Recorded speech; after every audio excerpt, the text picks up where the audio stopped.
Tuesday, January 13th, 2026, Monaco 64, home of alternative economics and contrarian views.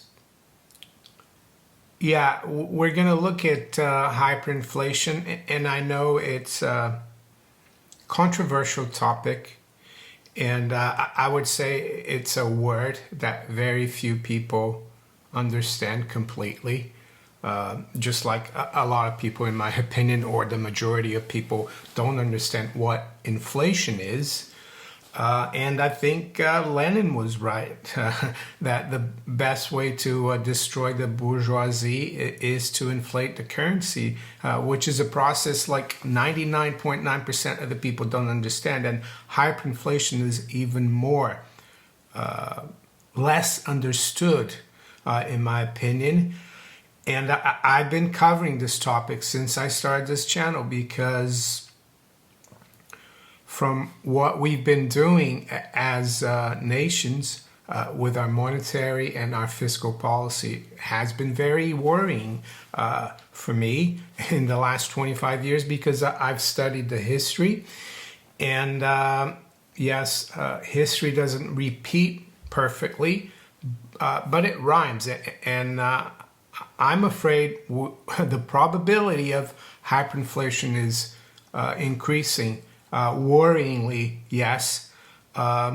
Yes, having gold and silver will help you, but it won't be a pretty sight, so to speak. And that's what I want to talk about, because once the mentality for hyperinflation sets in, well, it's impossible really to reverse it. It's not like your average cost push inflation, so to speak. Before we look further into the topic, as we start the year, I just want to thank all of you again for your support of the channel. And before we go back into hyperinflation, just wanted to ask those of you who are new to the channel, if you're enjoying the content, make sure you subscribe. Make sure you hit the notification bell to be notified of all my new videos, and also make sure all of you actually press the like button if you enjoy a particular video. I know sometimes I forget. I watch YouTube too. But anyway, we're going to start with inflation. And thanks to Karen, who runs the Rudy merchandise store, which is a merchandise store for the channel. She's come up with some interesting mugs. The latest one is about the Raven of Zurich, and I've spoken about him many times, Felix Sommery. It's a very good biography of Felix Sommery. You can find a free PDF online, The Raven of Zurich. I've read the book. Unfortunately, I sold the book. Why? Well, because that book became really popular. I bought it for £30 or so, and then I sold it for 600. I think Jim Rickards used it in one of his books, and it became really popular. And I wish I hadn't sold it, to be honest. But the reason I brought this up, and you can get this in the merchandise store and many other mugs and other things, is that Felix Sommery talks about inflation here. And I'm going to quote him. And he says, "The state alone is responsible for inflation. Inflation without government, or indeed against government, is impossible." You might say, I never heard of the guy. Who is he? Well, I can tell you that he was the most influential, arguably one of the most influential bankers of the first half of the 20th century. He advised nations, governments. He advised the U.S. Treasury in the run-up to the Bretton Woods agreement and the conference. Yeah, that's how influential he was, and that's how knowledgeable he was. He was one of the few who saw the stock market crash of 1928 and the Great Depression coming. So that's why they called him the Raven of Zurich. He was originally from Austria, but he moved to Switzerland. So the other thing about inflation that very few people don't understand, and it's understandable that they don't understand because up until 25 years ago, I was brainwashed as well into thinking that CPI was inflation. No, CPI is just a measure of prices. Inflation is when the state, through the central bank, through the treasury, when they create currency and credit out of thin air, when they print the banknotes with no effort, right? They don't own gold mines. They don't have any royalties, right? They're digging and working hard to get real money, i.e. gold and silver. They're just creating it willy-nilly, and basically that is theft, really, because we can't do that, right? But they can do it. They can fund the banking system. They can fund government, and they crowd out the market, and they bid up the price of goods and services, and that's why you get higher prices. But the inflation itself is done by the government. And in a fiat currency system, of course, the other side of the currency is debt. And we all know by now, hopefully you all know, that the debt burden, be it public, corporate, personal, or local government, is gone through the roof. I think is around 310 trillion worldwide dollars. Not to talk about the thousands of trillions of derivative exposure, derivative debt, or notional amount, which is off balance sheet. So we are in an environment where if the central bank tightens too much, if the government stops spending too much, if the governments start running surpluses, the whole house of cards comes down tumbling. And now we're starting to see, because the analogy I'm going to give you is that the kind of inflation or rising prices that we had up until 2020 was controlled. They were able to keep it at 2-3%, and they told us that that was perfect, that having zero price growth or negative prices was a bad thing. Well, that's akin to having you in a pot, boiling pot, well, just heating the pot, right? The analogy of the frog, everything's fine. But ever since 2020, when they really went all out with the QE and the money printing and sending cash to the public and keeping interest rates artificially low, well, people are starting to realize that water is starting to boil and they're starting to jump off. And I think hyperinflation, that will happen when the general public realizes it and they start jumping off the boiling pot of water because they don't want to die. Unfortunately, a lot are going to die. This is, of course, an analogy. But what they're jumping out of is the currency. They will want anything but the dollar, anything but the pound, the euro, the yuan, any fiat currency. And yes, currencies take their turn in strengthening and weakening against each other, the fiat currencies. But in the end of the day, they're all going to collapse.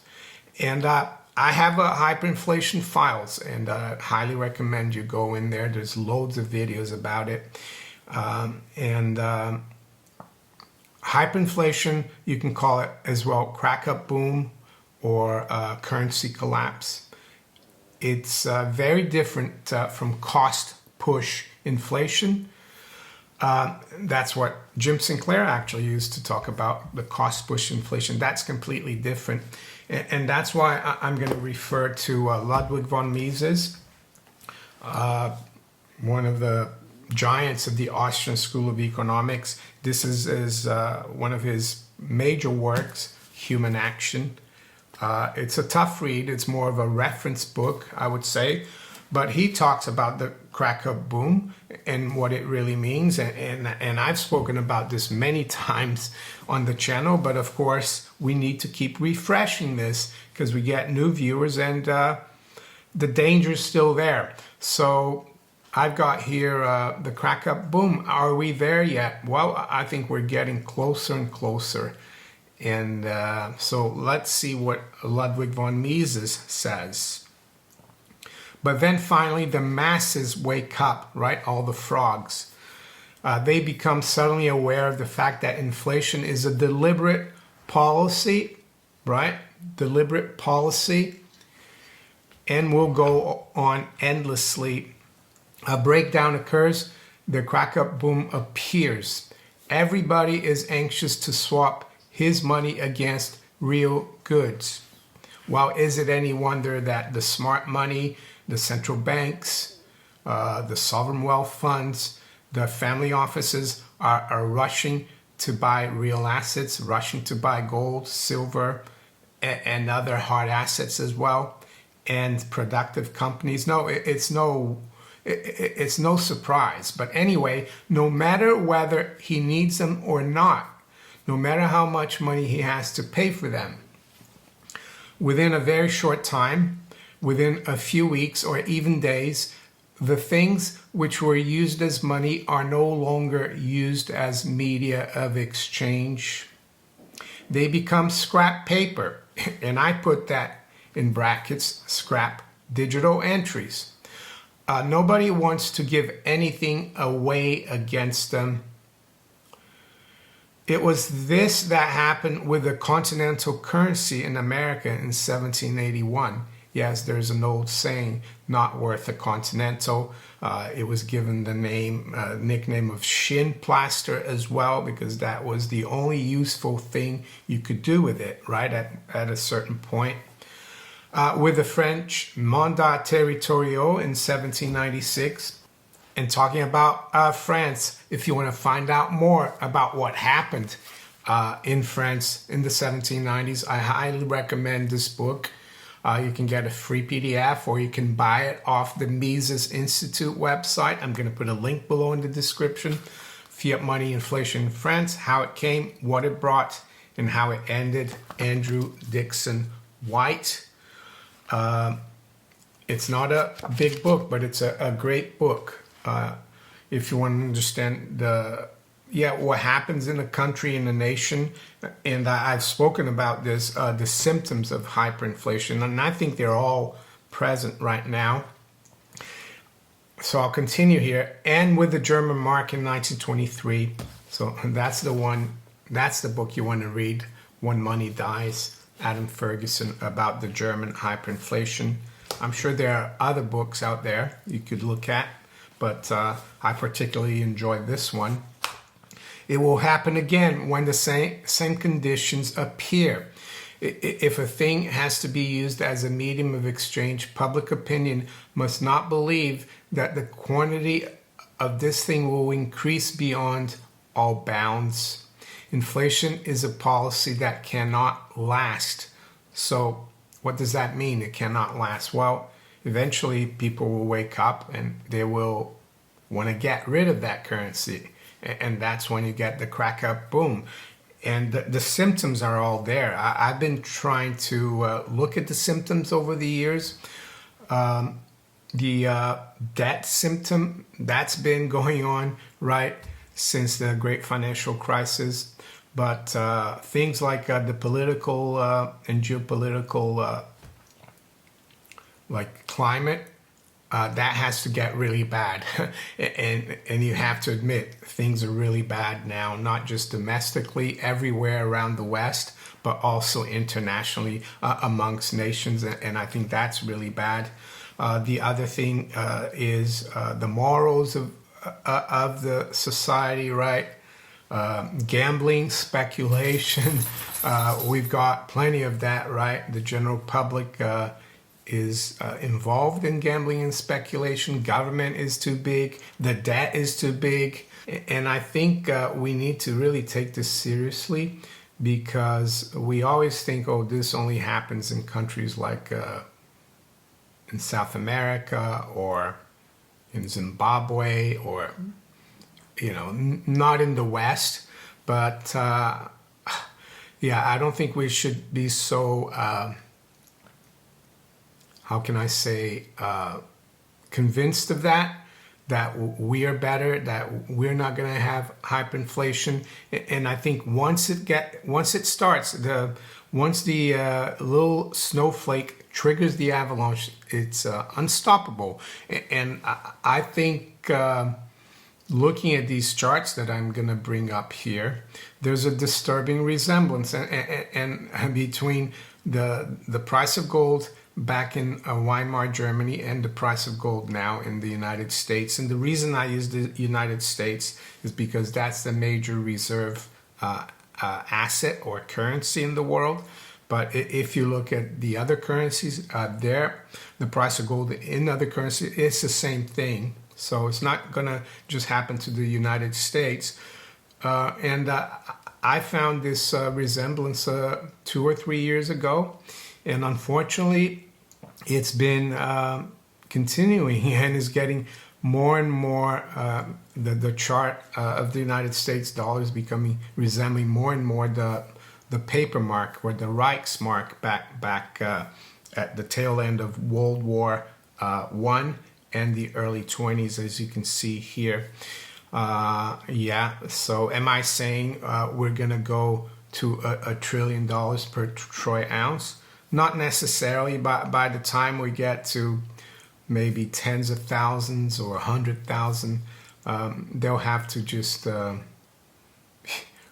basically close the system, bring in something new, or people, or I don't know, but it's going to come from the bottom up. We'll have to revive things with gold and silver. Who knows? But and they could do a lot of things to mask this, and they're doing it already, I think. But all the masking that they do, let's say monetarily and fiscally, is going to make things worse. And what do I mean by that? Well, I think they're pumping a lot of funny money into the bond markets to pretend that things are okay, so that investors stay, so that bond investors stay in the boiling water, right?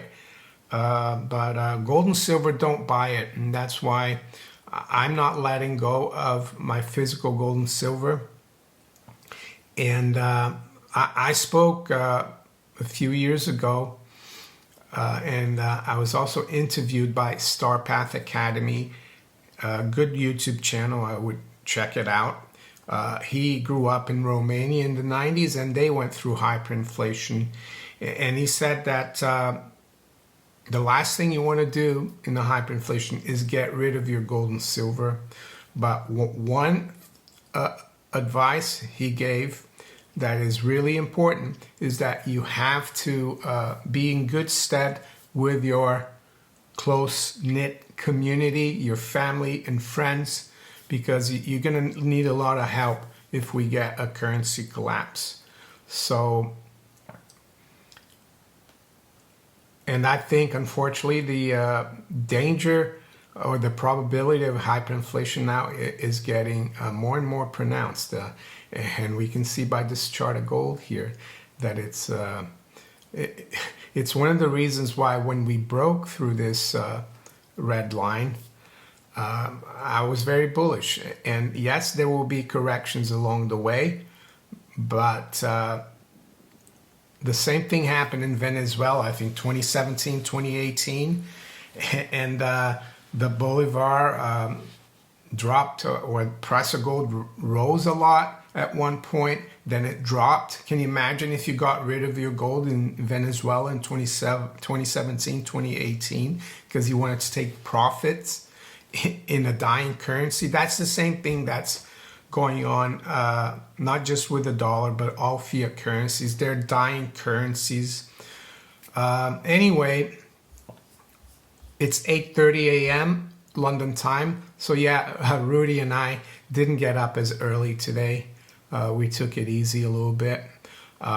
So yeah, gold and silver made new all-time highs yesterday. Silver, I think we got up to just above 86. Overnight, yeah, we got above 86 again. We're just below 86 here, up 7/8%. What about gold? Well, gold is down a little bit. It's 45.92, down about $6. High's been 46.08. Let's have a look here at what the all-time high has been. What was it yesterday? 46.30. So there you go. But yeah, it's all looking like plain sailing. And those of you who have had the foresight to stack gold and silver for the last few years or decades, you will be in good condition financially, I think. But it doesn't mean to say that everything is great, right? You need to keep doing the right things, I think, and keep an even keel. Don't get too excited when we see massive days up, or too despondent when we see corrections, because the end game, unfortunately, I think, is becoming more and more likely to be a currency collapse or hyperinflation. So with that, I'm going to wish you all a very good day. Take care. Bye.